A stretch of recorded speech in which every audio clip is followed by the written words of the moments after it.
кучактап өбөйүн десем оозуна тийип кетти деп айтты.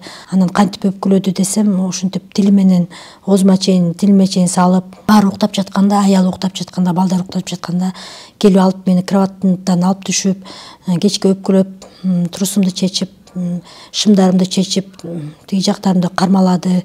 Мен кызым мага айтчы деп суранып ушинткенде анан оозуна чыгып айтты. Эмнеге антип айткан жок элең десем, коркчумун, оозумду жаап, эч кимге айтпа. Үйгө келип, заявлениеңди алып кой деп требовать этишти. Биз суубуз тоңуп калганда, суу ташып атканда складтан алып кирип, мынтип анан өбүптүр да 2-3 жолучу.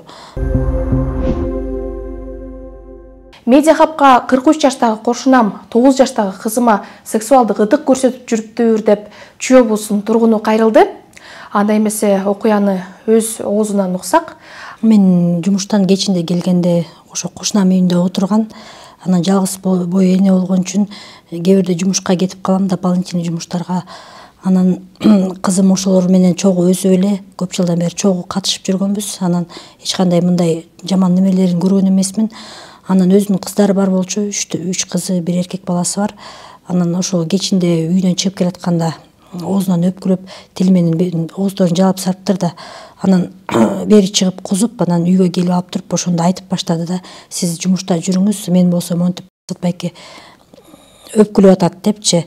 Анан териштиргенде жөн эле өп койгон болчумун, жакшы көрүп эле өп койгон болчумун, өзүмдүн кызымдай кылып өп койгон болчумун.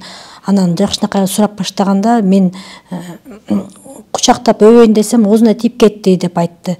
Анан кийин ууртунан өп койгон болчумун деп ушундай сөздөр чыга баштады. Бирок декабрь айында ошо кызымдын жүрүм туруму өзгөрүп, анан түнчүндө уктап атканда бир кыңылдап, башка өзгөрүүлөрдү байкап, анан өзүм врачка алып барайын деп жүргөм да, анан ошого жетпей эле бат эле айтып сарды, ушинтип мени анан канча жолу өпкүлөдү десем, 25 жолу өпкүлөдү дейт. Анан кантип өпкүлөдү десем, ушинтип тили менен оозума чейин, тилиме чейин салып, кучактап, анан суу ташып атканда складтын ичине алып кирип өпкүлөдү. Анан түнчүндө баары уктап жатканда, аял уктап жатканда, балдар уктап жатканда келип алып мени кроваттан алып түшүп, кечке өпкүлөп, турусумду чечип, шымдарымды чечип, тиги жактарымды кармалады. Мен ыйлап коркуп, анан ыйлаганда кетип калатты, кайра келип көзүмдү сүртүп койду деп. Анан кызым бул окуяны сразу баарын айтып берген жок. Ошо постоянно жанында жүрүп, мен сени коргойм, мен сени минтем, кызым мага айтчы деп суранып ушинткенде анан оозуна чыгып айтты. Эмнеге антип айткан жок элең десем, коркчумун, оозумду жаап, эч кимге айтпа деп ушинтип айтыптыр. Анан свидетелдер деле бар, ошо чакырып туруп, эмнеге сен менин кызымды өпкүлөдүң, эмне үчүн складтан өпкүлөдүң, жөнөкөй эле өпкүлөсөң болбойбу десем, оозунан свидетель айтса кечирип койгула деп туруп берди да. Анан бүгүн 2 күндөн кийин РОВДга кайрылдым, заявление менен. Кайрылсам, ошол жерге алып келип баарыбызды көрүштүрүп, анан кызым ыйлап баштады, тетини көргүм келбей атат, башка кетеличи мен деп ушинтип ыйлап, анан допрос кылды. Допрос кылганда дагы следователь классный руководительди алып кел, завучтарды в известность коюшубуз керек деп баштады. Анан эмнеге сен классный руководителин алып келишиң керек, эмне үчүн завучтар билиш керек, жөн эле неме деп ушинтип, анан кийин 114кө чалсам, негизи классный руководитель деген жок дейт. Кичинекей балдарды суракка алганда обязательно апасы же атасы болуш керек экен, мындан сырткары же педагог дейт, же неме психолог болуш керек экен. Анан ал болсо соцзащитадан бир кызды алып келип алып, соцзащитанын сотрудниги менен допрос кылды.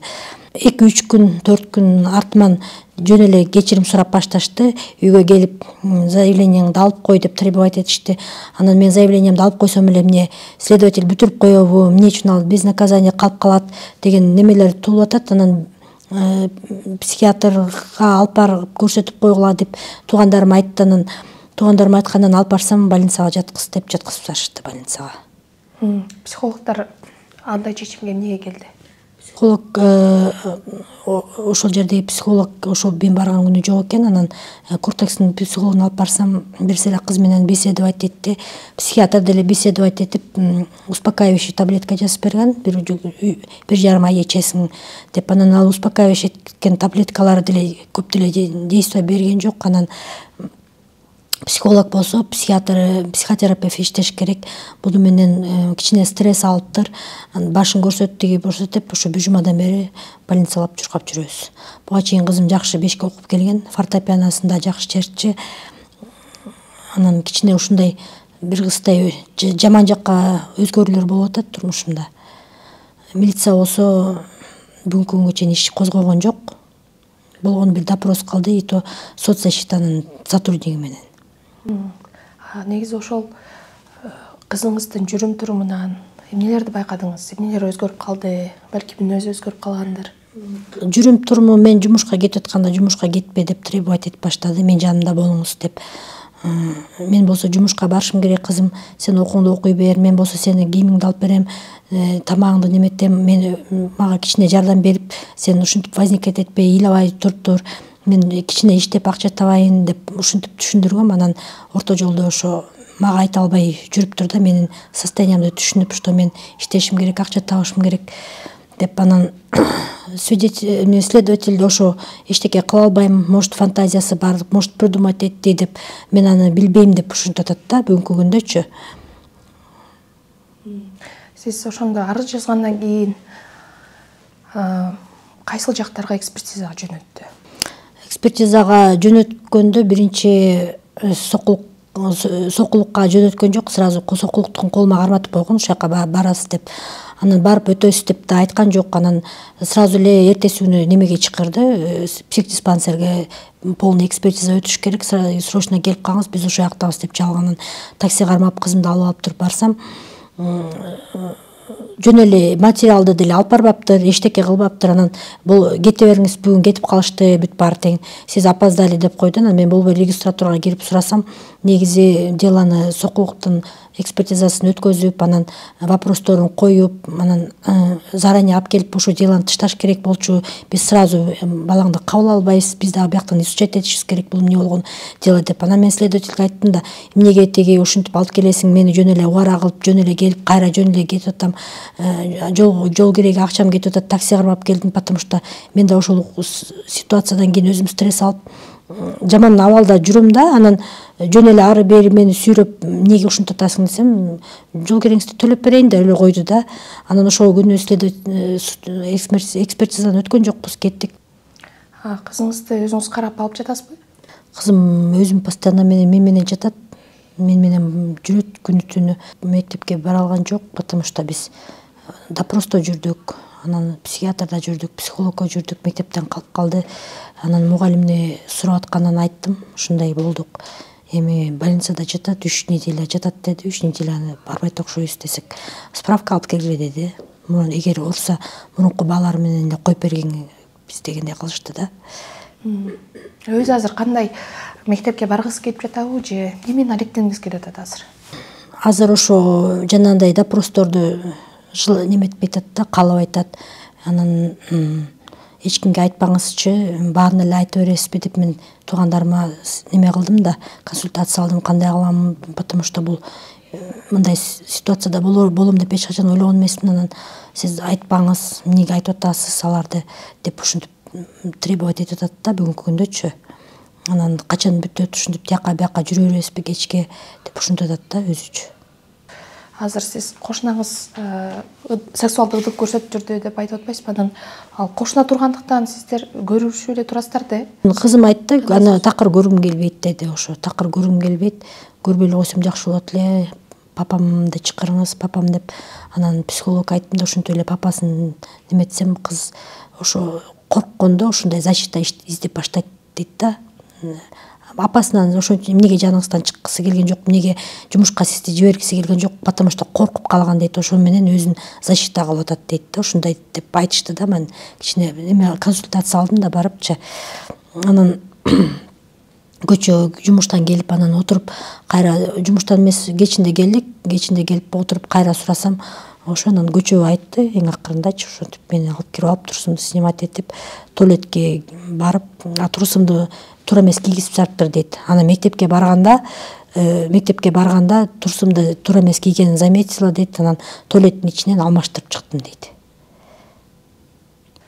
Негизи өзү айтымына караганда канча убакыт бою ушинтип ыдык көрсөтүп жүрүптүр?